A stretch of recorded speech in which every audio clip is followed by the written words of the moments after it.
আগে ভিডিওটা দেখুন। ওই জুলাই 16-তে কি লেখা আছে ওরা ভাই গণভোটে কি কি লেখা আছে ওরা জানে না। ওদেরকে জানাইতে হলে আপনাদের ওদেরকে মিনিমাম 6 মাস ওদেরকে শিখাইতে হবে। ওরা কিসের উপর ভোটটা দিবে? গণভোট ইয়েস নো তাহলে কিসের উপরে বলবে? 10 মাস না 11 মাস চললো না কমিশনের বৈঠক।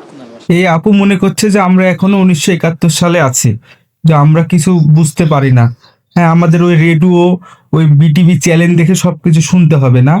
এইটা হচ্ছে 2026 সাল, ডিজিটাল যুগ। মানুষ একটা জিনিস জানতে 2-1 মিনিটে সম্ভব। কোথায় কি হলো না হলো সারা বিশ্বের খবর 2-1 মিনিটে জানে। আর আপনি বলছেন গণভোট বিষয়ে মানুষ জানে না। মানুষ সম্পূর্ণটা সব কিছু জানে গণভোট বিষয়ে, ঠিক আছে? আপনারা এইসব পেটের কৃমি মাথায় নিয়ে এসে এইসব ক্রিমিনালি চাল চালেন না, ঠিক আছে? এখনো সময় আছে, আপনারা ঠিক হয়ে যান। নাতে এরকম যদি চিন্তা ভাবনা নিয়ে যদি রাজনীতি করেন 2 বছরের বেশিও টিকতে পারবেন না, মনে করে দিলাম। আর ভিডিওটা সবাই শেয়ার করুন যাতে জায়গা মতো পৌঁছায়, ওরা যেন শুনতে পায়।